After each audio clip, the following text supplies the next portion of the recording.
Bien, buenos días a todos. Vamos a dar inicio a la tercera sesión del curso de cierre contable. En la clase anterior nos habíamos percatado, bueno, nos habíamos quedado, perdón, en la sección de preparación de los estados financieros, ¿no? Yo les comentaba que la preparación consistía más que todo en reconocer y medir los hechos económicos. Ya vimos algunos pasajes referentes a ese tema y ahora vamos a ver en orden a la literatura que está en el cierre contenida en el cierre contable, vamos a ver la base contable de acumulación o devengo. Yo les había comentado anteriormente que utilizar el principio de vengado es en realidad la base sobre la cual se construye toda nuestra contabilidad. Nosotros reconocemos distintos hechos económicos, ¿no? Llámese una compra, una venta, un cobro, un pago, un deterioro, una amortización, una depreciación, basándonos en el principio de que reconocemos ese hecho en el momento en que éste ha ocurrido, sin importar que éste haya sido cobrado o pagado. Pero el concepto de vengado no es una terminología que solamente les atañe a los ingresos y a los gastos, sino también a todos los cinco elementos, ¿no? Tanto activo, pasivo, patrimonio, ingresos y gastos. Reconocer un hecho económico haciendo uso de estos cinco elementos no es más que darle un nombre y apellido al hecho en sí, ¿no? Por ejemplo, cuando ustedes compran un activo fijo, su nombre sería activo y su apellido sería propiedad, planta y equipo, ¿no? Le damos un nombre, apellido, reconocemos el hecho económico como tal, dándole ese nombre y apellido. Entonces, yéndonos un poco a la literatura del cierre contable, nos indica que la base de acumulación de Vengo dice, las transacciones y otros hechos económicos deben ser reconocidos cuando éstas ocurren y no cuando se efectúa el cobro o su pago. En consecuencia, los activos, pasivos, ingresos y gastos deben ser reconocidos en los estados financieros de los periodos con los cuales guarda relación, ¿no? Como les comenté, el término de vengado no aplica solamente a ingresos y gastos, sino a los cinco elementos, ya que cuando estás frente a un hecho económico, este hecho económico puede ser un activo o un pasivo, un patrimonio, un ingreso o un gasto, ¿no? Cualquiera sea la pinta que tenga este hecho económico, tiene que ser reconocido como tal, utilizando el principio del devengado, ¿ya? Bien, pero debemos recordar que el devengado reconoce hechos pasados, ¿ah? Como consecuencia de hechos pasados, nunca reconoce hechos futuros, como por ejemplo la mala interpretación de las provisiones, ¿no? A veces pensamos que provisionar algo es reconocer algo temporalmente respecto a un hecho futuro, ¿no? Cuando en realidad la provisión es un pasivo, una obligación presente respecto a un hecho pasado. Y eso ya lo vimos con distintos ejemplos en las sesiones anteriores. Bien, continuamos un poco más dando lectura a esta literatura. Nos indica que las entidades deben considerar incluso los hechos ocurridos después de la fecha de presentación anual y hasta la fecha de autorización por la entidad de tales estados financieros, siempre que estos hechos suministren evidencia de condiciones que existían al 31 de diciembre del periodo que se informa y que implican ajustar los saldos a esa fecha. Evidentemente que acá estamos hablando de la NIC SP14, hechos ocurridos después de la fecha del balance, ¿sí? Como les dije inicialmente, desde la primera sesión, dar lectura a la directiva de cierre contable de todos los años, de cada año, es básicamente estudiar el marco conceptual y las distintas NIC SP, ¿no? Si ustedes leen el marco conceptual y las NIC SP, pues simplemente le darían una pequeña repasada a lo que tenga que ver con el contenido del cierre contable anual.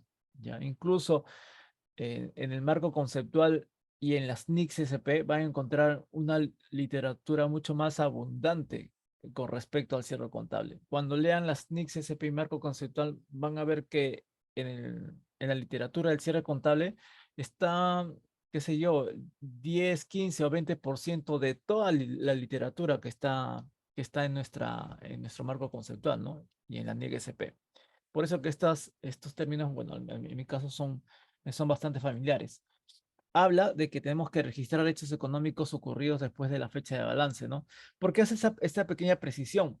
Porque basándonos en el principio de devengado, se supone que debemos registrar hechos que ocurren en ese mismo instante, no hechos posteriores. Pero hay hechos posteriores que tienen incidencia en el periodo anterior, ¿no? Por ejemplo, ¿qué pasaría? A ver, vamos a ver, aterrizando este ejemplo, ¿qué pasaría? Y tomando en consideración la NIC SP14, ¿qué pasaría si, por ejemplo, estamos 31 de diciembre del 2022 y tenemos una cuenta por cobrar, se me ocurre a nuestros clientes por 10.000, ahí está, por 10.000. Y tengo inventarios por 5.000, ¿ya? Tengo inventarios por 5.000. Y a ver, ¿qué más se me ocurre? Tenemos demandas judiciales por pagar, ¿ya? Demandas por pagar. A ver, vamos a ver, por soles 8.000, ¿sí? Tenemos cuentas por cobrar, tenemos inventarios y tenemos demandas por pagar al 31 de diciembre. Entonces, ¿qué pasaría? ¿Qué pasaría si el, el 15 de enero del 2023, ya, recibimos una notificación de Indecopi indicándonos que la empresa a quien le tenemos por cobrar 10.000 soles se ha declarado en quiebra, en quiebra, ¿no? Tenemos un hecho posterior, evidentemente este es un hecho posterior, que nació el 15 de enero de 2023, pero corresponde a una situación que fue revelada el 31 de diciembre del 2022 o al 31 de diciembre del 2022. ¿Qué haríamos en este caso con esta cuenta por cobrar? Lo mantenemos, perdón, en los estados financieros hasta el 31 de diciembre o hacemos una modificación respecto o tomando en consideración esta notificación de Indicopy en la cual nos indican que este cliente, esta empresa a quien le tengo por cobrar, ha entrado en quiebra. ¿Qué hacemos con esta cuenta por cobrar? ¿La mantenemos ahí? ¿Sigue siendo cuenta por cobrar al 31 de diciembre? ¿O qué hago con esta notificación? ¿O reconozco recién este suceso, ¿no? Este hecho económico de decir que la empresa está en quiebra, lo reconozco recién el 15 de enero? ¿O lo reconozco al 31 de diciembre? ¿Cuál sería cuál sería el criterio en este caso, colegas? ¿Qué hacemos con esa cuenta por cobrar de un cliente que el 15 de enero ya se encuentra en quiebra? ¿Sigue siendo cuenta por cobrar al 31 de diciembre o recién registro esa baja de la cuenta por cobrar el 15 de enero? A ver, veamos la literatura. Héctor nos indica sí, Juber nos indica modificamos. Modificamos, pero ¿cuándo? ¿Cuándo sería? Aplicamos la NIC 14, ¿ya? Pero ¿cuándo sería? Ya tengo una cuenta por cobrar al 31 de diciembre. ¿Cuándo reflejo la baja de esta cuenta por cobrar? El deterioro de esta cuenta por cobrar. ¿El 31 de diciembre o el 15 de enero? Aterrizando un poco la idea, ya, aterrizando un poco la idea y despegándonos un poco de los conceptos contables y de la dinámica de cuentas, del debe, del haber, de que esto tiene saldo deudor, de que posteriormente doy de baja estas cuentas por cobrar. Desapegándonos un poco de términos operativos y técnicos contables, debemos entender lo siguiente. Una cuenta por cobrar es un activo, ¿no? Es un activo. Vamos a ponerlo acá. Es un activo. ¿Sí? Ese es su nombre, activo. Su apellido se llama cuenta por cobrar. Darle su nombre y apellido, estoy reconociendo un hecho económico, ¿eh? Reconocimiento, aplicando el principio de devengado, ¿ya? Ahora, ¿por qué esa cuenta por cobrar lo registro como un activo por soles 10.000? No es porque yo tengo una factura por cobrar a nombre de ese cliente, ¿ya? No es tanto porque el cliente sabe que me tiene por pagar 10.000, ¿ya? No es tanto porque hay un papel donde donde dice a tal cliente le tengo por cobrar 10.000 porque le he vendido tal o cual mercadería o tal o cual servicio. Todo activo se reconoce como tal porque ese activo, traducido en un bien físico, traducido en un papel o un pagaré, en una factura, trae consigo un potencial, ¿ya? Un potencial. Un potencial que te puede generar beneficios económicos o potencial de servicios en el futuro. Pero todo activo trae consigo un potencial, ¿ya? En este caso, como es una cuenta por cobrar, tenemos una factura, ¿no es así? Pero esa factura tiene un potencial, es decir, se puede convertir en el futuro en dinero en efectivo una vez que el cliente te vaya a pagar, ¿no? Te vaya a pagar esa deuda. Pero enfoquemos la cuenta por cobrar desde ese aspecto, ¿ya? Todos los activos que tenemos, en este caso traducido en una cuenta por cobrar, tiene un potencial que se va a convertir en el futuro en una entrada de dinero al momento que tú cobres al cliente. Pero no basta solamente con ello, ¿ya? No basta solamente con ello. Para que tú reconozcas una cuenta por cobrar como un activo, como una futura entrada de dinero, tiene que haber de la otra parte, en este caso del cliente, un compromiso de pago y una capacidad de pago. O sea, no basta que tengas una factura de venta que diga, tengo por cobrar a mi cliente 10.000 soles. No, o sea, eso solamente es un papel. Tienes que tener de alguna manera una alta probabilidad de que el cliente tenga un compromiso de pago. ¿Dónde se refleja el compromiso de pago del cliente hacia tu persona? De entregarte los 10.000 soles a futuro. ¿Dónde se refleja? En este caso puede ser un contrato o una factura de venta. En esos documentos se refleja el compromiso de pago de parte de ese cliente. Entonces ya tienes una evidencia de que probablemente ingrese dinero por 10.000 soles en el futuro por parte de ese cliente. No basta con un compromiso de pago, por si acaso. También tienes que evidenciar, se tiene que evidenciar una capacidad de pago de parte de este cliente, ¿ya? Evidentemente, en transacciones pasadas de venta con este cliente, te has dado cuenta que cada vez que le vendías, ese cliente te pagaba. Entonces, se evidenciaba la capacidad de pago de parte de este cliente. Ya tiene que haber compromiso de pago y capacidad de pago para que las probabilidades de que ingrese dinero de parte de tu cliente hacia tus arcas sean altas.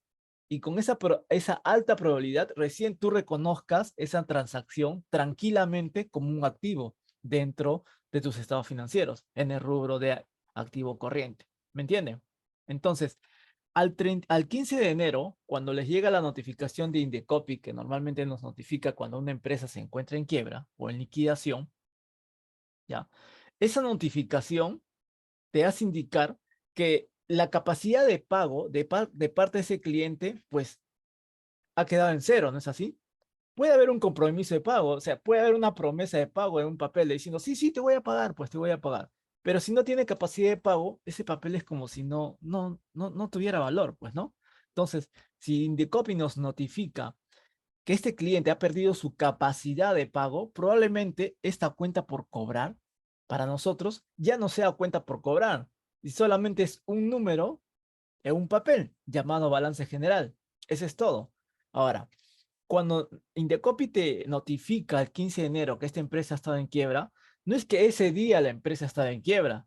Evidentemente ha habido hechos anteriores al 15 de enero que han llegado a la culminación de decir el 15 de enero que esta empresa ha quebrado totalmente y hay que comunicar a los demás. En realidad, este hecho de que la empresa haya estado en quiebra ha sido de mucho tiempo atrás. Otra cosa que no haya comunicado ese hecho a sus acreedores, ¿no? Pero recién nos hemos enterado el 15 de enero, un hecho que evidentemente ha sucedido ya muchos años, muchos meses anteriores, ¿no? Por lo tanto, al 31 de diciembre, esto de acá, este activo seguiría siendo considerado como una cuenta por cobrar, ¿sí o no? Creo que la respuesta está más que clara, ¿no? ¿Sí? A ver, colegas, ya somos 10 participantes. ¿Sería considerada una cuenta por cobrar, sí o no, al 31 de diciembre? ¿O es que recién lo vamos a considerar esto al 15 de enero? ¿Cuándo sucedió ese hecho de que la empresa está en quiebra? ¿El 15 de enero? ¿No? El 15 de enero recién nos enteramos, ¿no? Que la empresa está en quiebra. Pero ¿cuándo sucedió ese hecho de la empresa en quiebra? Evidentemente, muchos días o meses anteriores, ¿ya? Porque una empresa no quiebra de la noche a la mañana. Entonces yo al 31 de diciembre, esta cuenta por cobrar, tengo que dejarlo en cero. ¿Por qué? Porque el cliente ya perdió su capacidad de pago, pues, ¿no? Acá tenemos una evidencia, esta notificación en Indocop. ¿Ya? Basta que su capacidad y su compromiso de pago del cliente eh, se tiren abajo para que en nuestro activo tengamos que desaparecer esa cuenta por cobrar. ¿Ya? Entonces, se van a dar cuenta, disculpen que hagan esa precisión en estos hechos posteriores, se van a dar cuenta que si bien es cierto, ustedes tienen activos en su balance, en su estado de situación financiera, como cuentas por cobrar, como inventarios, como propiedad, planta, equipo, ¿qué diferencia a un activo de otro? Miren, si yo les pongo dentro del estado de situación financiera, ustedes tienen activos, en su activo corriente tienen efectivo, ¿ya? Tienen cuentas por cobrar, tienen inventarios, tienen anticipos, eh, por ejemplo, viáticos por rendir, ¿ya? Tienen propiedad, planta, equipo, propiedad, planta y equipo, y así, ¿no? Tienen intangibles. Díganme ustedes, acá tienen una serie de activos, ¿ya? Tienen una serie de activos con distintos nombres y apellidos. Entonces mi pregunta es, ¿qué diferencia a este activo de este, de este, de este, de este? ¿Cuál es la diferencia entre todos estos activos? Solamente hay una diferencia en particular. ¿Ah? ¿Qué los diferencia a estos activos que ven ahí? ¿Qué los diferencia? A ver, ¿qué los diferencia? ¿Saben qué es la diferencia? Por ejemplo, miren acá, entre cuentas por cobrar y efectivo, ¿ya?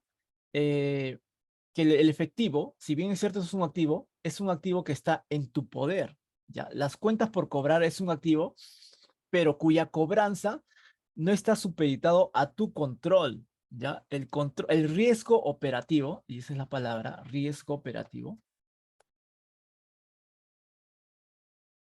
de la cuenta por cobrar está, está supeditado ¿a quién?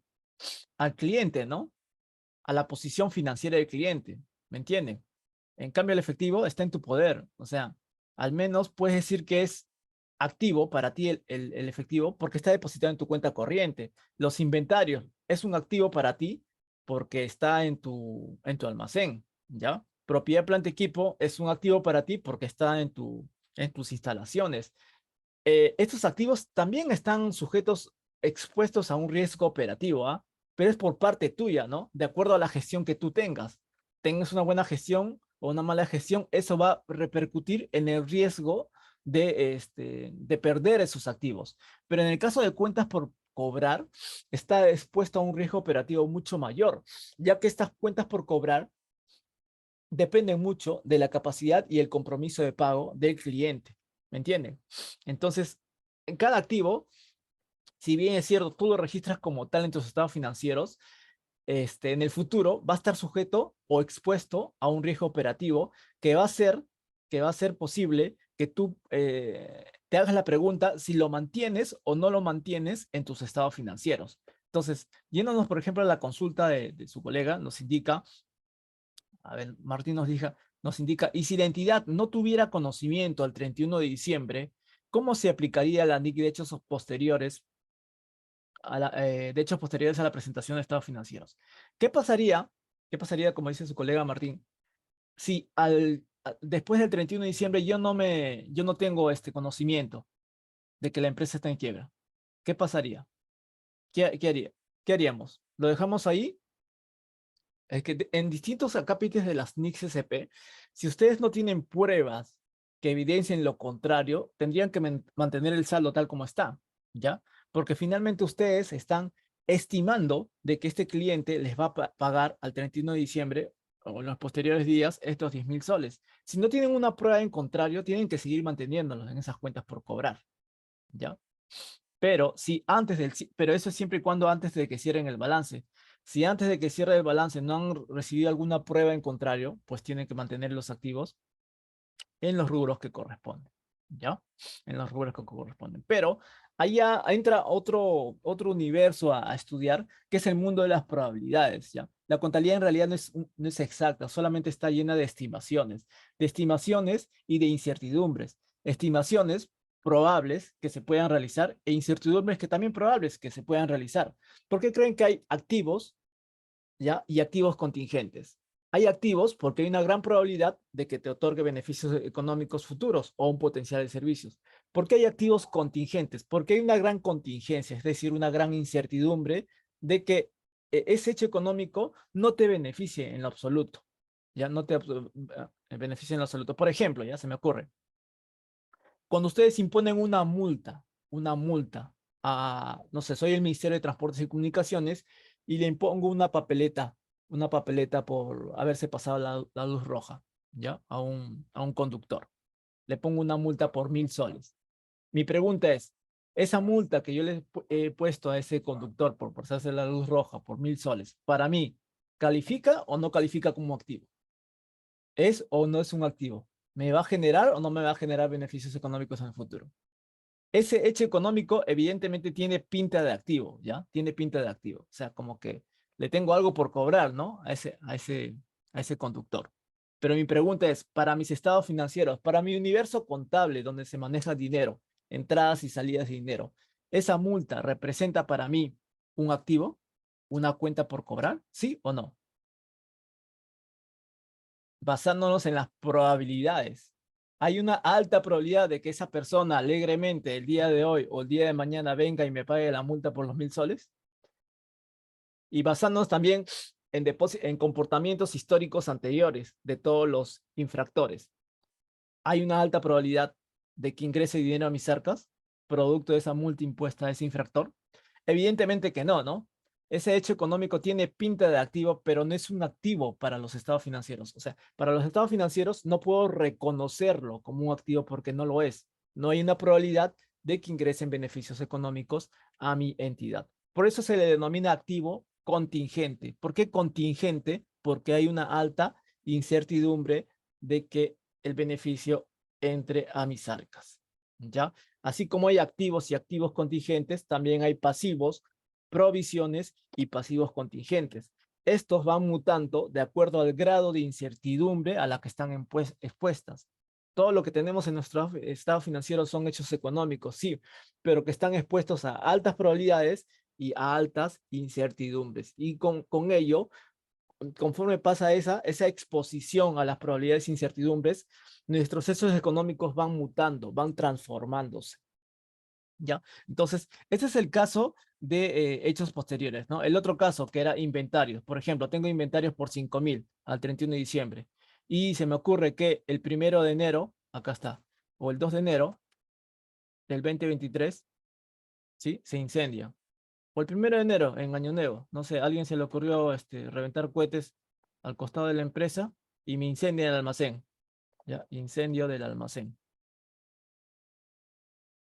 ¿Ya? Incendio del almacén. ¿Qué opinan en este caso? Al 31 de diciembre de acá, ¿mantengo esos 5.000 soles de inventario o le doy de baja? Porque recuerden que este balance lo voy a cerrar cuando, lo voy a cerrar, a ver, vamos a ver, voy a poner acá, 31 de marzo ya, 31 de marzo de 2023, voy a cerrar mis estados financieros. Cierre de estados financieros. ¿Qué opinan? ¿Qué opinan? Si tengo inventarios por 5.000 soles al 31 de diciembre, pero el 1 de enero se incendia, yo recién voy a cerrar mi balance el 31 de marzo. ¿Qué hago? ¿Le doy de baja o no le doy de baja a estos inventarios que tengo en almacén al 31 de diciembre? ¿Le doy o no le doy de baja? ¿Cuándo ocurrió el hecho? ¿El 31 de diciembre o el 1 de enero? Acá creo que el hecho es mucho más preciso, ¿no? En cambio, en el caso de la empresa en quiebra, es una notificación de cuándo te enteras que la empresa está en quiebra, pero no quiere decir que justo ese día la empresa entró en quiebra, ¿no? La empresa para entrar en quiebra tiene que haber pasado al menos unos 3 o 4 meses anteriores a ese hecho final de notificación. ¿Ya? Entonces es evidente que a diciembre la empresa sí entró en quiebra. Pero en este caso el ejemplo es mucho más preciso. Yo tenía 5.000 soles de inventario en almacén al 31 de diciembre y el 1 de enero hay un incendio y todo se destruye. Al 31 de diciembre tendría que hacer algo, no tendría que hacer nada. ¿Por qué? Porque el hecho precisamente ha ocurrido en un periodo posterior. ¿Sí? ¿Se entiende este concepto? A ver, colegas. Ya. Entonces miren, como el hecho ha ocurrido en un periodo posterior, no harías nada, ¿no? No harías nada, no harías ningún tipo de ajuste de baja de activos o desvalorización de existencias al 31 de diciembre. Pero nada más, ¿con eso sería suficiente? ¿Con eso sería suficiente? No, ¿no? ¿Por qué? Porque como ven, este es un hecho material, o sea, el hecho de que tú no vayas a hacer ningún asiento contable, no quita que tú hagas unas notas a los estados financieros, indicando que por si acaso al 31 de diciembre tenías 5.000, pero al 1 de enero ya no tienes nada, ¿no? Porque se ha incendiado. Tienes que hacer notas a los estados financieros. En este caso, notas en el rubro de inventarios, ¿ya? Recuerden que las notas también forman parte del juego que ustedes presentan de estados financieros, ¿ya? Y en el caso de demandas por pagar, en el caso de demandas por pagar por 8.000, ustedes saben que tienen demandas judiciales. A ver, voy a poner acá, demandas judiciales, ¿ya? Supongamos que al 31 de diciembre, supongamos que en el año 2022, perdón, nos hayan demandado por 8.000 soles, nos hayan demandado por 8.000, ¿sí? Y recién recibimos una notificación por parte del juez, el día, se me ocurre, 10 de enero del 2023, indicando que han perdido ese juicio, que han perdido ese juicio. El juez te puede notificar siempre una fecha posterior, pero te hace una precisión a cuándo ha ocurrido la sentencia, ¿no? La sentencia del juez. Normalmente el juez te notifica días posteriores, pero te pueden decir, te notifico, el 10 de enero te notifico que, que he emitido sí, una sentencia el 31 de diciembre, se me ocurrió, o el 28 de diciembre, ¿ya? Del 2022, en la cual tú tienes que pagarle al demandante 8.000 soles. Entonces yo tengo que registrar esa cuenta por pagar por 8.000 en el periodo que corresponde, ¿ah? O sea, no se guíen, en resumen, no se guíen de la fecha de la notificación. La notificación solamente es un aviso, ¿no? Es como cuando ustedes reciben mensualmente sus facturas de compras. Ustedes saben que, supongamos que ahorita estamos en enero, ustedes están registrando todas las facturas de compra, ¿no? Están devengando todas las facturas de compra en el mes de enero. Pero no, el 31 de enero no terminan de registrar todas las facturas de compra. Creo que los primeros 15 días del mes siguiente siguen registrando facturas de compras del mes de enero.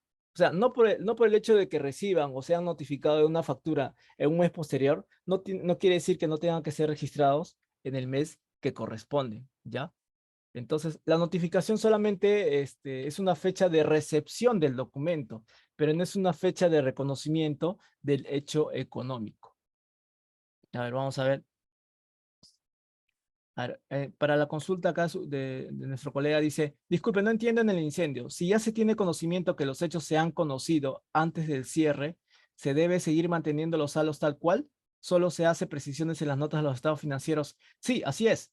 Así es. En este caso, colega, de los inventarios, al 31 de diciembre tenía los inventarios en almacén, ¿ya? El hecho económico recién sucedió el 1 de enero del siguiente año. Recordemos que los hechos económicos se reconocen en el momento en que éstas ocurren, de acuerdo al principio de vengado. ¿Cuándo ocurrió el hecho? El hecho ocurrió el 1 de enero, no el 31 de diciembre. Evidentemente, tú sabes que al 31 de marzo del 2023, sabes que esos inventarios ya no existen, ¿no? Ya no existen al 31 de diciembre, pero respetando el criterio de vengado, tenemos que reconocer el hecho en el momento en que éstas ocurren, ¿sí? En el momento que éstas ocurren. Entonces, basándose en el principio de vengado, recién, recién, lo utilizaríamos en el mes de enero. La pregunta de su colega dice, entonces, ¿cuándo se aplica la NIC 14? La NIC SP14. En la NIC SP14, colega, y habla acerca de hechos posteriores que puedan o no tener impacto en el periodo anterior. En este caso es un hecho posterior, pero que tiene impacto en ese periodo posterior, no en el periodo anterior. ¿Me entienden? Ya, en este caso, o sea, la NIC SP14 no es solamente para hechos posteriores que sí o sí tengan que ser registrados en el periodo anterior. También hay hechos posteriores que no necesariamente tienen que ser registrados en el periodo anterior, pero que sí tienen que ser revelados en notas a los estados financieros. ¿Ya? Depende del impacto patrimonial que tengan, ¿no? Yo sé claramente que al 31 de diciembre, no pasó nada en mis almacenes. Al 31 de diciembre tenía 5.000 soles. El hecho económico en específico, el incendio de almacén, sucedió el 1 de enero, pero eso no quita que tengas que revelarlo en notas a los estados financieros. Sí, Martín Rojas nos indica, es decir, siempre es de relevancia el análisis de la ocurrencia del hecho económico. Sí, así es Martín. De acuerdo a lo que nos indica, ¿no? Si vamos nuevamente a la lectura de la base contable de acumulación o devengo, nos indica que las transacciones y otros hechos económicos deben ser reconocidos cuando ocurren, ¿ya? Cuando ocurren, y no cuando se efectúa su cobro o pago. En consecuencia, los activos pasivos y patrimonio deben ser reconocidos en los estados financieros de los periodos con los cuales guarde relación, ¿ya? Con los cuales guarde relación. ¿Por qué la NIG SP14 habla de hechos posteriores? Más que todo habla de hechos posteriores porque normalmente en esas fechas posteriores recién tomas conocimiento de un hecho anterior y evidentemente tienes que registrarlo en el periodo anterior. ¿Ya? Como por ejemplo las notificaciones. En enero, febrero, antes de que tú cierres el balance, te notifican siempre de hechos que han ocurrido, ¿no? En el año anterior. Pero también, en los meses de enero, febrero y marzo, ocurren hechos en ese periodo, que no necesariamente tienen que ser imputados en el periodo anterior, ¿no? Como es el caso del incendio de los inventarios, ¿ya? Evidentemente también el hecho posterior es tan material que tiene que ser revelado en notas a los estados financieros. Cuando nosotros nos vamos al marco conceptual, ¿ya? Hay un concepto llamado materialidad. Esta materialidad es de carácter cuantitativo. Estamos acostumbrados a hechos económicos de carácter cuantitativo. O sea, por el importe nos damos cuenta que es material, pero también hay una materialidad de carácter cualitativo. Es decir, hay hechos que suceden que no necesariamente van a afectar en ese periodo, pero que merecen la pena ser explicadas en notas a los estados financieros, ¿ya? Como complemento a la información que tú tienes en números, ¿sí? Entonces, bajo el principio de vengado, tienes que reconocer el hecho en el periodo que ocurre. Recordemos nuevamente que la NIC SP14 habla de hechos posteriores que puedan tener incidencia en el periodo anterior, pero que también que no puedan tener incidencia en el periodo anterior y que tengan que ser reveladas en notas a los estados financieros. ¿Ya? Bien. Entonces, ¿hasta acá claro esta parte de los hechos posteriores? Sí, recuerden que hay dos grupos, ¿ya? Hechos que sí afectan al periodo anterior y hechos que no afectan necesariamente al periodo anterior, de acuerdo al principio de vengado. ¿Hasta acá alguna consulta, colegas? A ver, esta parte tiene que estar bien clara. Recuerden que hasta el momento solamente estamos hablando principio de devengado, ¿ah? Principio de devengado. Los hechos posteriores son básicamente notificaciones que puedan o no afectar el periodo anterior. ¿Ya? O sea, los hechos posteriores no necesariamente implican hacer ajustes al periodo anterior. Depende de en qué momento sucedió el hecho económico, ¿no? Bien, bien. Si no hay ninguna consulta, voy a continuar.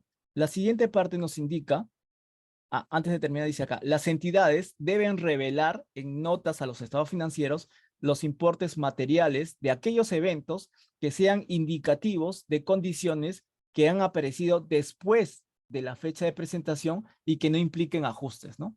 Bueno, lo que les acabo de comentar.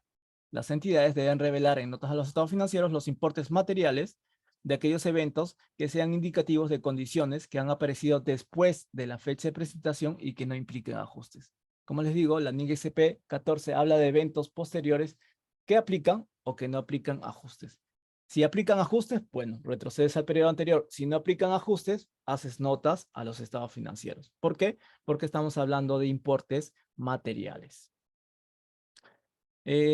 La tercera habla acerca de la presentación de los estados financieros, ¿no? Los estados financieros deben ser presentados en moneda nacional con decimales. Bueno, ustedes saben que todos nuestros estados financieros en realidad siempre se presentan a nivel de decimales. Esto aplica más que todo en el sector público, ¿ah? Sinceramente, porque en el sector privado, por ejemplo, en el sector de mineras, los decimales no se presentan en los estados financieros, ¿no? Por el concepto de materialidad.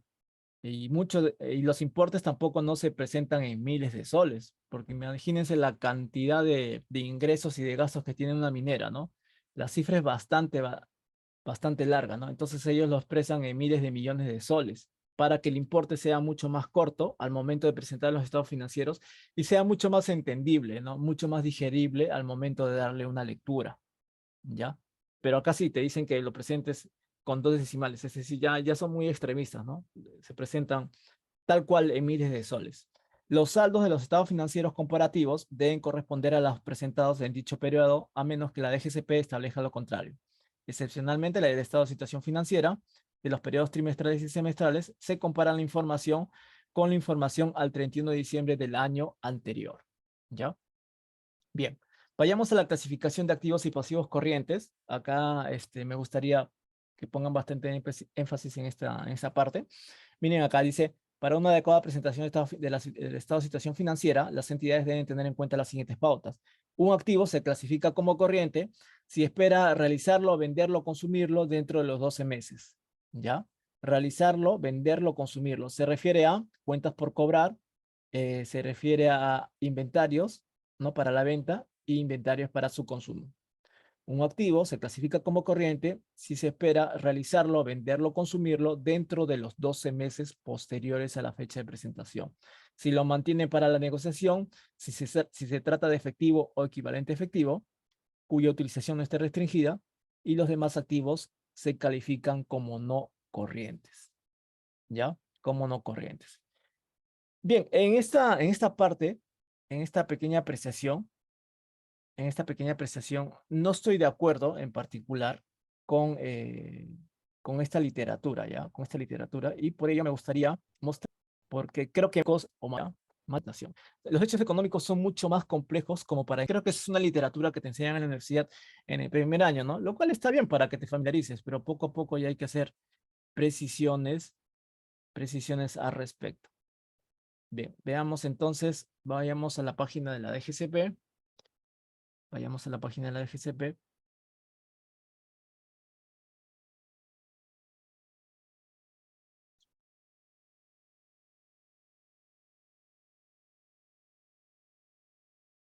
A ver, esperamos unos segundos. Mm, mm, mm.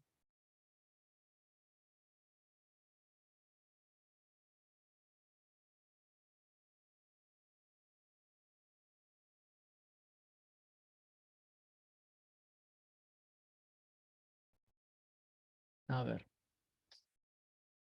si no por acá lo voy a descargar. NIGSP. A ver, me esperan unos segundos, por favor. Parece que hay problemas con la página del Ministerio de Economía. Nos vamos a la NIGSP 1. En la NIGSP 1 hacen precisión. Activos corrientes, ¿no? Y no corrientes. Y ya está. A ver, acá está. Bien. Veamos. Entidad económica, beneficios económicos.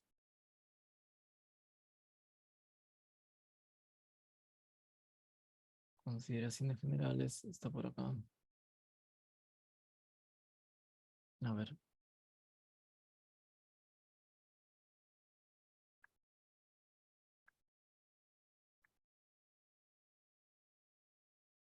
Me permiten. Ya, acá está, vamos a ver. Materialidad, activos netos, componentes. Mm,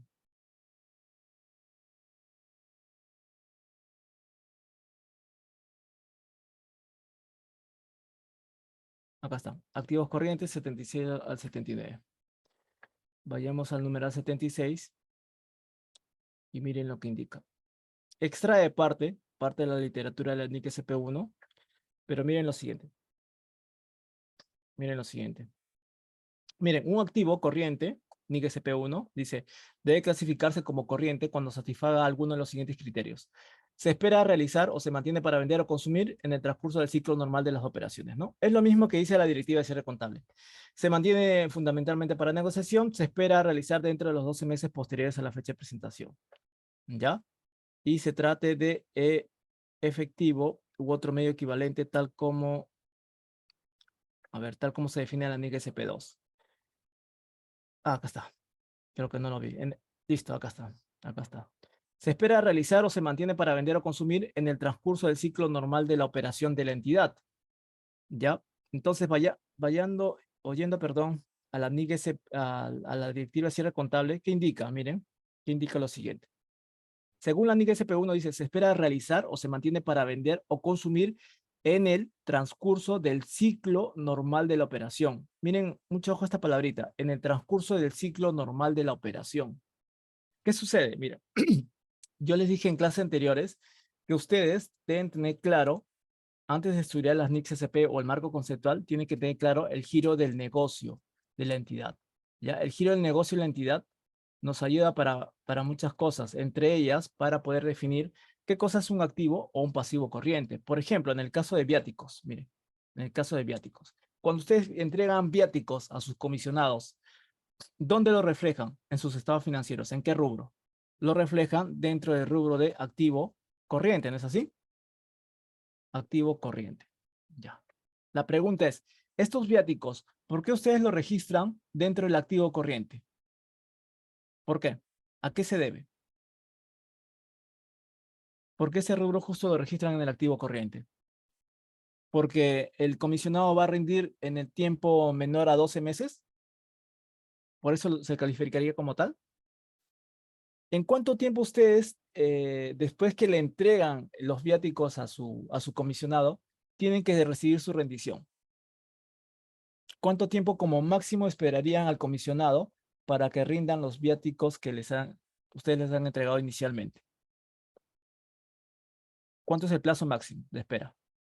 ¿O qué plazo máximo de espera ustedes le pondrían?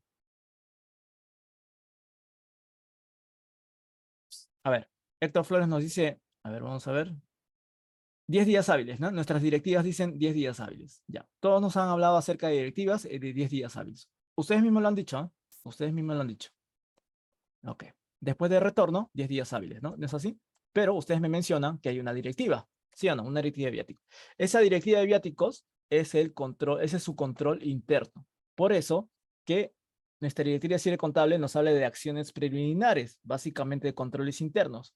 Ustedes me están hablando ahorita de un control interno llamado directiva, ¿ya? Entonces, dentro de su directiva, ustedes ya establecieron las reglas de juego y han dicho que después del retorno, ustedes solamente pueden esperar 10 días hábiles, 10 días hábiles para que esta persona pueda rendir. Y si no rinde dentro de estos 10 días hábiles, ¿qué pasaría? Si no rinde dentro de esos 10 días hábiles. ¿Seguiría siendo un viático por rendir que lo tengo que presentar a mis estados financieros? ¿Qué pasaría si llegan los 10 días hábiles, como ustedes me indican, y el comisionado no se acerca a rendir? Pasa 10, 20 días, un mes, 2, 3 meses y no se acerca a rendir. Mi pregunta es, ¿ustedes lo siguen considerando como un viático pendiente por rendir en sus estados financieros dentro del activo corriente? Yo creo que no, ¿no? ¿Por qué? Porque cuando ustedes me dijeron, después del retorno solamente puedo esperar los 10 días hábiles, ustedes en automático me están diciendo, yéndonos a la NIC SP1, ¿ya? Dice que un activo se reconoce como tal en el transcurso del ciclo normal de la operación. En el transcurso del ciclo normal de la operación de la entidad. ¿Cuál es el ciclo normal? Acá vamos a poner ciclo normal. Ciclo normal de la operación. De esta operación llamada viáticos. ¿Cuál es su ciclo normal de la operación? Ustedes mismos lo han dicho, 10 días. O sea, por 10 días, ese hecho económico es llamado viático pendiente por rendir. Pasados esos 10 días, ya no es un viático. ¿En qué se convierte ese viático? Si el comisionado ya no te rinde, ¿en qué se convierte? ¿En qué se convierte ese viático por rendir, colegas? Pasados esos 10 días. ¿Sigue siendo viático por rendir? Si fuera así, entonces, ¿cuál es el sentido de su control interno de establecer 10 días hábiles? ¿Qué pasaría después de esos 10 días hábiles que el comisionado no les ha rendido? ¿En qué se convierte ese viático por rendir? En una cuenta por cobrar, como dice su colega, en una cuenta por cobrar. ¿Me entienden? Por la totalidad del importe entregado. Pero ustedes parten, exactamente, Juan Arias nos indica en exigible, pero ustedes o sea, definen el viático dentro del rubro del activo corriente por un plazo, que en este caso son de 10 días. ¿Por qué? Porque han apelado a su ciclo normal de operaciones de tu entidad. Es decir, conoces tu giro del negocio. Tú sabes que de acuerdo a la operatividad, este comisionado tiene que rendir sí o sí dentro de los 10 días hábiles. Es suficiente tiempo para que ellos puedan rendir. Y por eso, durante ese espacio de tiempo, tú lo mantienes en tu activo corriente. ¿Pero qué? Pero obedeciendo al ciclo normal de las operaciones, no obedeciendo a que es menor o mayor a 12 meses. Decir que un activo corriente lo tengo porque es menor a 12 meses es como decir que yo no conozco el giro del negocio, no sé cuál es el ciclo normal de operaciones de mi entidad, ¿no? Y como no sé, pues lo que es menor a 12 meses, activo corriente, ¿no? Mayor a 12 meses, activo no corriente, ¿no? Es un plazo bastante extenso, ¿no creen ustedes? Esperar 12 meses al comisionado para mantenerlo como viáticos en el activo corriente. Es más, ustedes saben que ustedes tienen viáticos de años anteriores que aún lo siguen manteniendo en su activo corriente. ¿Cómo harían en esos casos de aquellos comisionados que hace 4 años, 5 años y están en su depuración contable, aún no han rendido a la fecha? ¿Lo siguen manteniendo en el activo corriente, esos viáticos? ¿Lo siguen manteniendo en su activo corriente? Atendiendo al ciclo normal de las operaciones de tu entidad. ¿Lo siguen manteniendo o no? ¿O dónde lo mantendría? No me digan que activo no corriente, ¿ah? Porque ya pasó más de 12 meses. No me digan eso, por favor. Porque ustedes no cobran viáticos a largo plazo, pues, ¿no? ¿Dónde lo mantendrían esos viáticos? ¿O cómo lo presentarían en su estado de situación financiera? Partiendo de la lógica de que algo es corriente o no corriente. ¿Cómo lo presentaría? Su colega hace un momento comentó como cuenta por cobrar. Después de 4 años, esos viáticos lo reclasificarían como cuenta por cobrar. A ver, los leo, colega. Esto más que todo es criterio, ¿ah? El estudio de esta literatura, de toda esta literatura, marco conceptual NICSP, es más que todo criterio. De acuerdo a cuánto conoces el giro del negocio y cuánto conoces también el marco conceptual y las NICSP.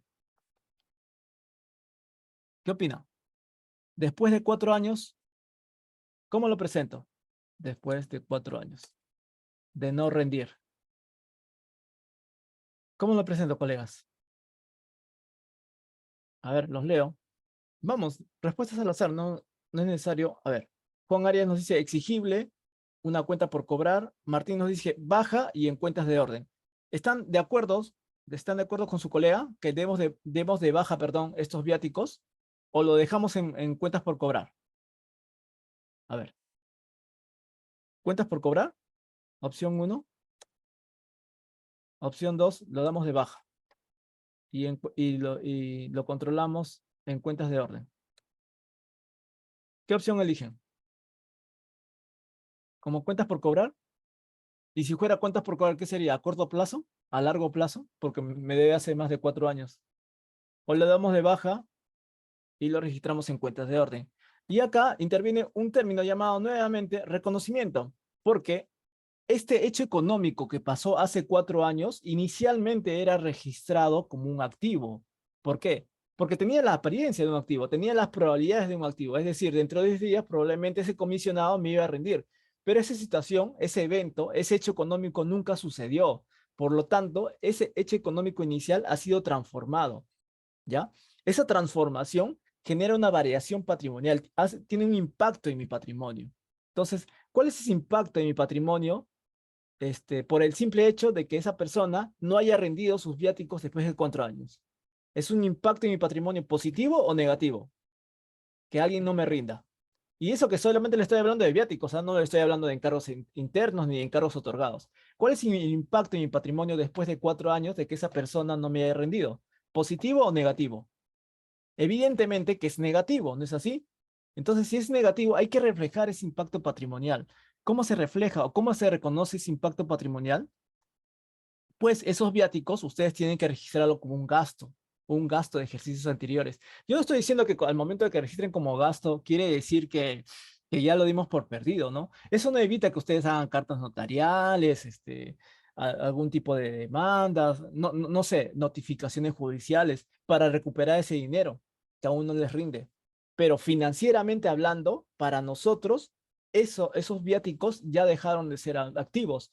¿Por qué? Porque yo les dije inicialmente en las cuentas por cobrar, que yo registro una cuenta por cobrar a un cliente, que es lo mismo que un viático a un comisionado, yo registro una cuenta por cobrar por dos cosas. ¿Cuáles eran esas dos cosas? Porque tenía capacidad de pago y porque tenía compromiso de pago, ¿no? Ambos conceptos, ambas variables me aseguran que estoy frente a un activo. En este caso, el comisionado, después de 4 años, ¿tiene capacidad de pago? ¿Tiene o no tiene capacidad de pago? Probablemente no, ¿no? Porque si no, hace rato tuviera rendido. ¿Tiene compromiso de pago? Tampoco, ¿no? Porque si no, también hace 4 años tuviera rendido. Entonces, ya dejó de ser activo esos viáticos. Se convierten automáticamente en gastos, se da de baja y, bueno, se registran en cuentas de orden, ¿no? Si las hubiera. Y eso implica, evidentemente, hacer gestiones de cobranza, pues, ¿no? A ese comisionado. Pero activo ya no es. No es ni viático, no es ni cuenta por cobrar, no debe ni siquiera aparecer en el activo corriente. Porque si lo haces aparecer, quien lo lea, si yo soy el administrador, lo leo, y digo, acá tengo viáticos pendientes por cobrar. ¿Y cuándo me van a pagar? No sé. No sé, hace 4 años no me pagan. Entonces, si de hace 4 años no me pagan, ¿cómo es posible que lo pongamos dentro del activo corriente? Como que se me va a beneficiar a corto plazo, cuando en realidad eso es falso, ¿ya? Entonces, esa es la presentación del activo y pasivo no corriente de las operaciones de la entidad, tal como me lo menciona la NIC SP1. Este es algo peculiar, colegas, este es algo peculiar, pero por acá es raro que en la NIC SP1, a ver, diga, miren, se espera realizar, vender o consumir en el transcurso del ciclo normal de las operaciones, y me voy al cierre contable y no indica eso, miren. Espera realizarlo, venderlo, consumirlo dentro de los 12 meses, ¿no? Le han quitado la palabra ciclo normal de las operaciones. Extraño, ¿no? Extraño. En los pasivos sí la han puesto, miren. En los pasivos se clasifican como corrientes si la entidad espera liquidarlo en el ciclo normal de las operaciones. Para los pasivos sí, corrientes, pasivos corrientes sí, pero para los activos corrientes no. ¿Ven? ¿Ven cómo hay una serie de cosillas ahí, de peculiaridades que se dan cuenta siempre y cuando crucen NICS SP, marco conceptual versus directiva de cierre contable? Y como se dan cuenta, las directivas de cierre contable traen consigo políticas, ¿no? Pero políticas que poco a poco todavía están en pleno desarrollo, ¿ya? En pleno desarrollo. Cuando adoptemos NICS SP plenas, esta literatura va a ser mucho más completa, ¿no? Mucho más completa. Bien. Jordan nos comenta, buenos días, profesor, pero en el sector público los viáticos se pagan después que el comisionado hace la comisión. En ese caso se registra o contabiliza la deuda al trabajador. Ya, bueno, sí, Jordan, hay casos en las cuales el comisionado viaja y después se le reembolsa, ¿no? Por lo que veo en tu pregunta. A ver, dice, pero en el sector público los viáticos se pagan después que el comisionado hace la comisión. En ese caso se registra o contabiliza la deuda al trabajador. No, en el caso que tú comentas, Jordan, si el comisionado viaja y después se le reembolsa el viático, ahí no habría ningún problema, ¿no? ¿No? Se hace la figura como que se le ha entregado viáticos y él ha rendido en ese momento, ¿no? Y la rendición constituye un gasto.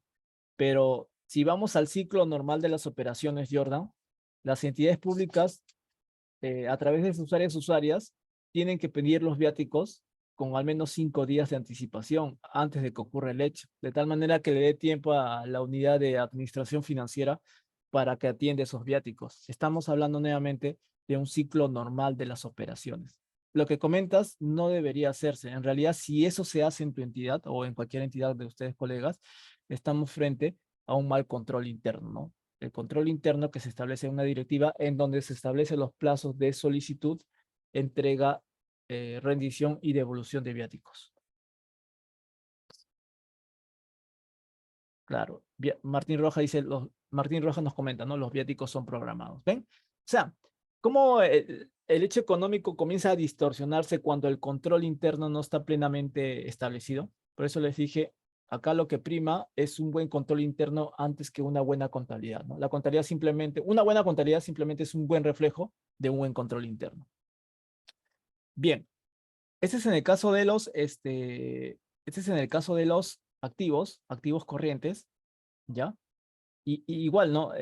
Para el caso de viáticos aplica para otros tipos de ejemplos. Por ejemplo, cuando ustedes tienen mercaderías, si ustedes tienen mercaderías con varios años de antigüedad, esas mercaderías ya dejaron de ser activos corrientes, ¿no? Probablemente sean gasto para la entidad, probablemente sean mercaderías desvalorizadas y eso tenga que afectar negativamente mi patrimonio, ¿ya?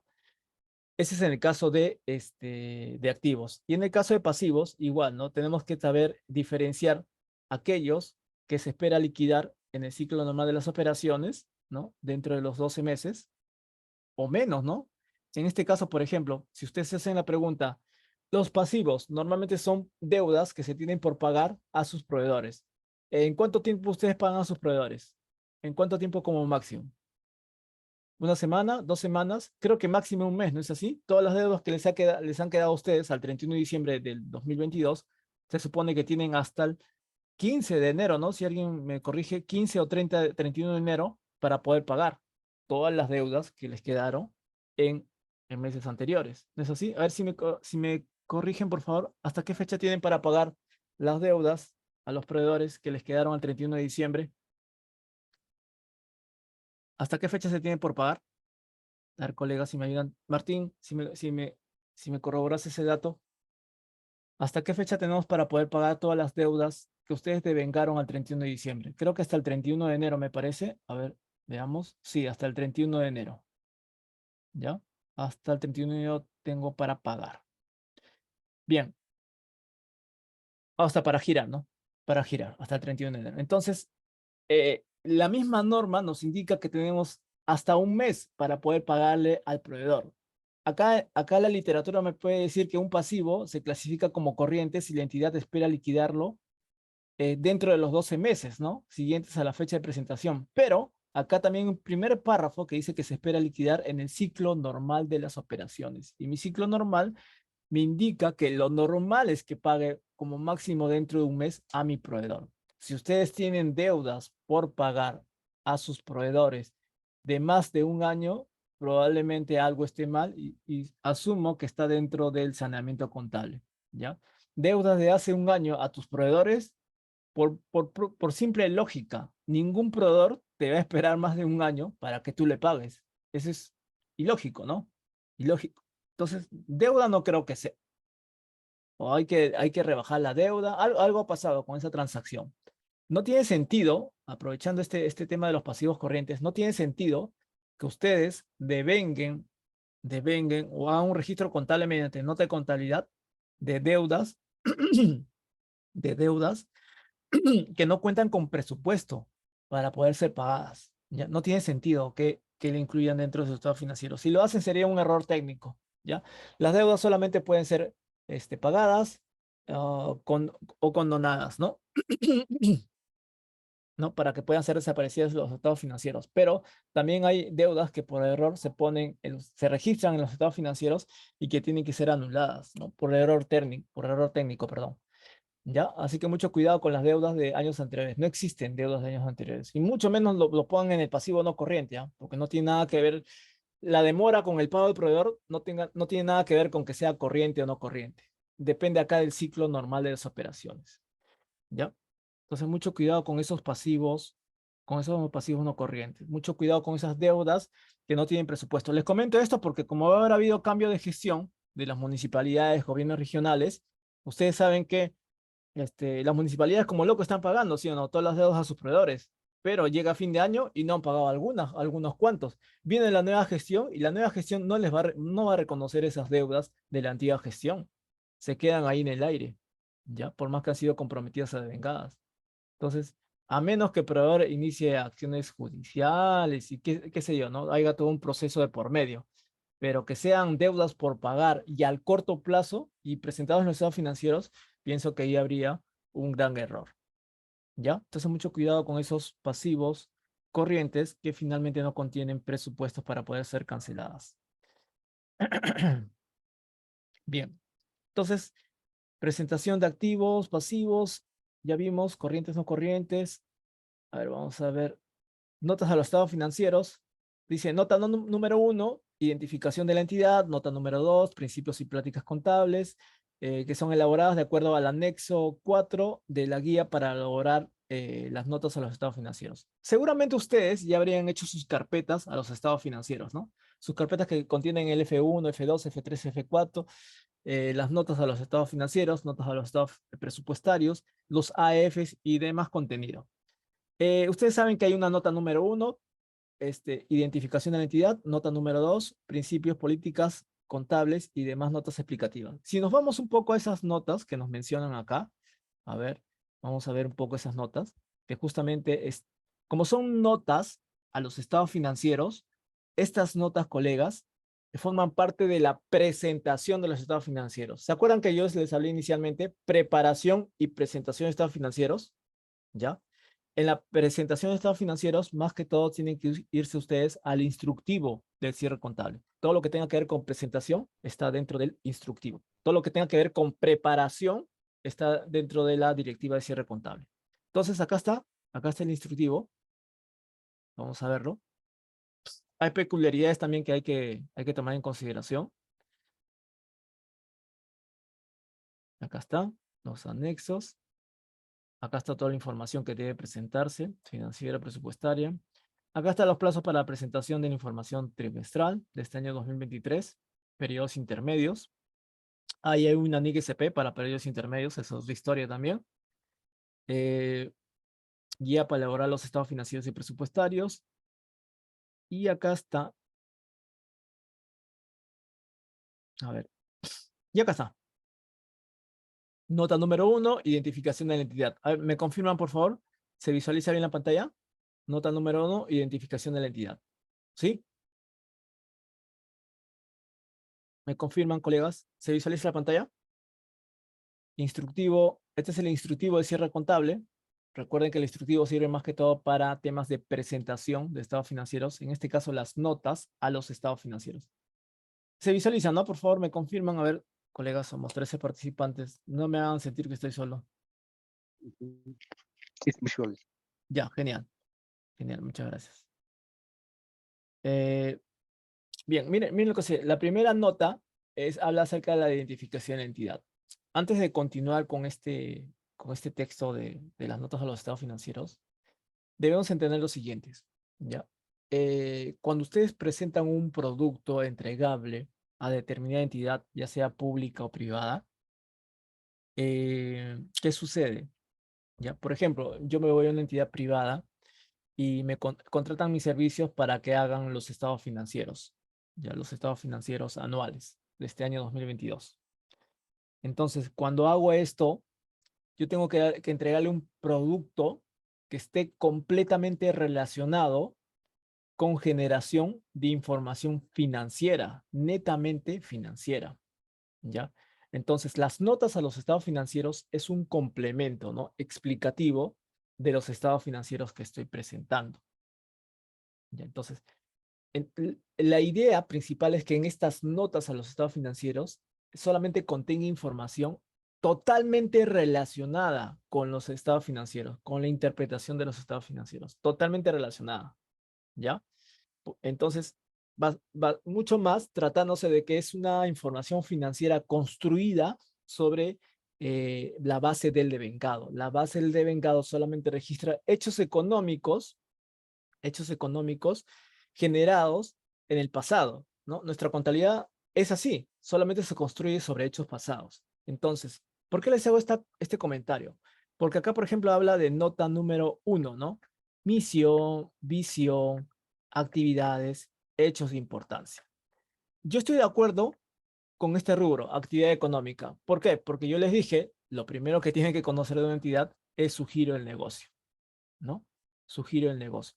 Y en su actividad económica no van a poner todas las actividades económicas que realiza su unidad ejecutora, sino bajo el principio de materialidad, solamente los hechos económicos de mayor importancia.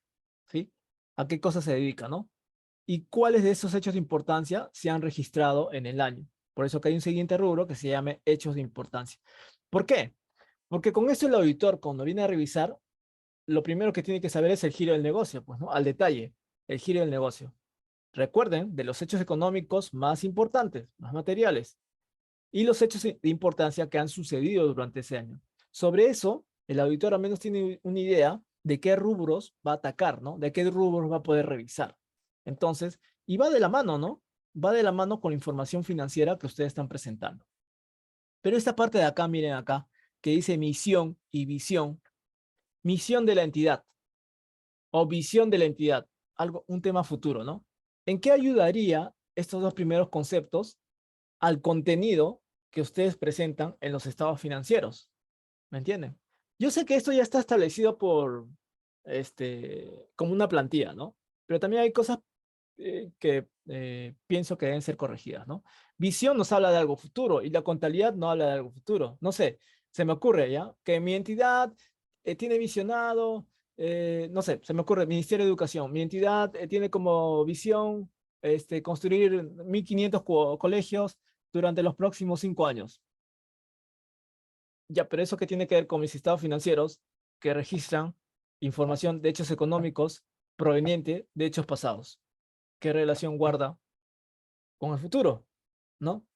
Y lo digo más que todo porque este producto entregable que ustedes presentan como contador lo firman, pues, ¿no? Entonces no pueden firmar algo cuyo contenido sea del futuro, ¿no? Y algo cuyo contenido, en cuanto a visión y misión, sean propios de la gestión de la administración, de Secretaría General o del titular de la entidad.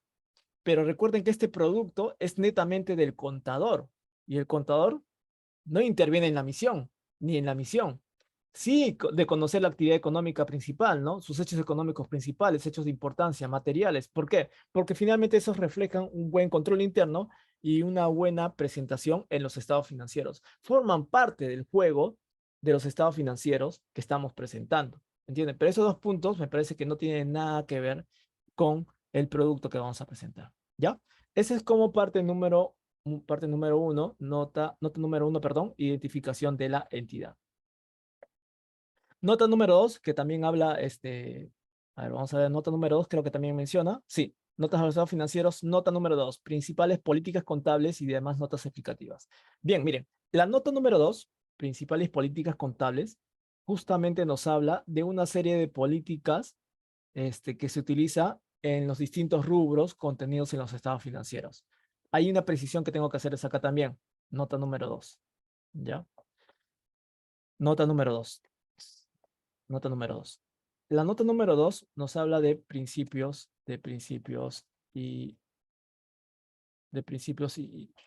y políticas contables, ¿no? Así se llama, me parece, principios y políticas contables. Ahora vamos a ver. Principales, ¿no? Ah, principales políticas contables. Ya, ¿qué sucede con ello, ya? Yo les dije en clases anteriores lo siguiente, y esto debemos tenerlo bien claro. ¿Ah? Eh, cuando yo les hable, cuando se hable de la directiva de cierre contable, la directiva de cierre contable nos dice que nosotros apliquemos, ¿qué cosa? PSGA, ¿no? Principio de contabilidad generalmente aceptados, ¿ya?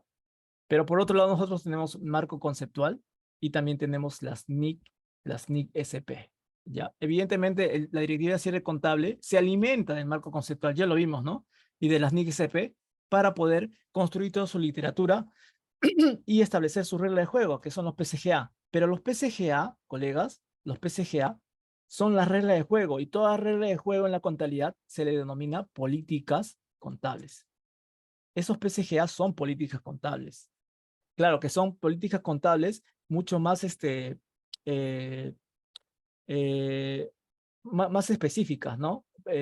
Para mucho más, hechos a la medida del sector público. En cambio, este marco conceptual y las NICSP contienen políticas contables de manera más general, ¿no? Más general. En cambio, acá las PCGA son políticas contables mucho más personalizadas a las necesidades de la entidad pública, ¿no? De las entidades públicas y que están registradas en una directiva de cierre contable. Entonces, ambas en realidad son políticas contables, ¿ya? Y toda política contable que se construya, yo les he dicho que tiene que tener 4 partes. Y este es en realidad el trabajo principal del contador cada vez que visite una entidad pública o privada. hacer sus políticas contables, un manual de políticas contables en base a reconocimiento, medición, presentación y revelación, ¿no? Presentación y revelación.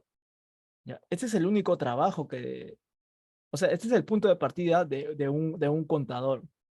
Si ustedes hacemos una homologación con el ingeniero, y el ingeniero lo llaman y le dice, ¿sabes qué? Construyeme un edificio de 5 pisos en este lugar. El ingeniero no va a ir de frente y se va a poner a construir, ¿no? Comprar el cemento, los ladrillos y se va a poner a construir, ¿no? Lo primero que tiene que hacer, ¿qué cosa es el ingeniero? Lo primero que tiene que hacer es un plano, ¿no? Un plano de ingeniería. Y recién después comenzar a construir. Igual pasa con el contador. Antes de que ustedes comiencen a estar contabilizando y hacer su compromiso de vengado, giro y pago determinado recaudado, antes de estar haciendo sus asientos contables, lo primero que tienen que construir es su plano contable, así como el ingeniero, un plano contable que se llama en sí, un plano contable que en la contabilidad se llama modelo contable.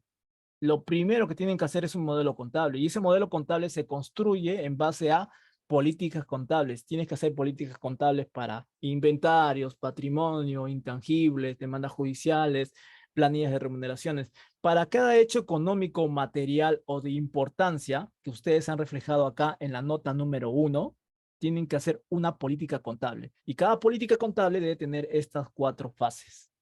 ¿Ya? Entonces, ahorita las entidades públicas, como le dije, no tienen modelos contables en base a políticas contables. ¿Ya? Lo único que tenemos es esta directiva de cierre, que contiene políticas contables más personalizadas, no tan personalizadas que digamos, pero son bastante resumidas, ¿ya? Son bastante resumidas. Si ustedes verifican estas políticas contables, miren, acá está, estas políticas contables, cuentas por cobrar, propiedad, planta, equipo. Miren, propiedad, planta, equipo sí tiene, miren, reconocimiento y medición, propiedad, planta, equipo. Ya tiene una política contable para propiedad, planta, equipo, para los PPs, con su reconocimiento, medición, presentación y revelación. Ya acá está, ¿no? Acá está. Pero solamente de propiedad, planta, equipo. Y encima tenemos una directiva 005 de propiedad, planta, equipo, que es mucho más completa, donde están todas las políticas contables, pero solamente de propiedad, planta, equipo.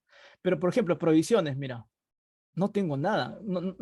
Por acá no veo nada de reconocimiento, medición. Como que todos los conceptos que están acá están entreverados entre reconocimiento, medición, presentación y revelación. Pero no hay un desagrado, ¿no? Cómo se reconoce una provisión, cómo se mide una provisión, cómo se presenta y cómo se revela una provisión. Igual pasa con los ingresos, ¿no? Los ingresos no tributarios. Miren qué dice de ingresos no tributarios. La entidad reconoce ingresos. Reconoce, o sea, está hablando de justamente la parte de reconocimiento, pero debería haber acá un título, ¿no? Que diga reconocimiento, medición, presentación y revelación, aunque sea de manera resumida, ¿no? Pero que vaya de acorde con la estructura de una política contable, ¿ya? Recuerden, esa es la forma de trabajar para poder construir nuestra contabilidad. Toda la contabilidad se arma primero haciendo un plano contable, un modelo contable. ¿Cómo? Detallando una serie de políticas contables, haciendo uso de estas 4 fases y evidentemente tiene que estar estructurada sobre la base de devengado, ¿ya? Todo este modelo contable funciona sobre la base de devengado. Si no utilizan la fase de devengado, todo su modelo contable se derrumba y va a salir cualquier cosa en los estados financieros, ¿sí? Entonces, sí, acá efectivamente tienen un título que se llama nota número 2, políticas y políticas contables, principales políticas contables, pero como ven, en realidad son políticas contables bastante resumidas, faltan trabajar, evidentemente que faltan trabajar, es solamente una guía, ¿no? Una guía que está en esta directiva de cierre, pero ustedes particularmente tienen que hacer sus propias políticas contables para las necesidades de su entidad, porque cada entidad tiene hechos económicos materiales distintos a otra unidad ejecutora, ¿no? Cada unidad ejecutora tiene hechos económicos materiales totalmente distintos, ¿no? Entonces cada uno tiene que tener sus políticas contables de acuerdo a sus necesidades. ¿Ya? ¿Hasta acá se entendió el concepto de políticas contables? ¿O alguna consulta que tuvieran? A ver, colegas, ¿se entendió esta parte de políticas contables? Perfecto. En realidad, colegas, el estudio de toda la contabilidad, ¿ya? Llámese estados financieros, normas internacionales de contabilidad, flujo de efectivo, que los asientos contables, que los controles internos. Todo esto parte de que ustedes inicialmente construyan esto, ¿ya? Un modelo contable. Como les dije, el modelo contable es el plano del contador. O sea, yo no puedo construir un edificio si primero no tengo un plano, pues, ¿no? ¿No?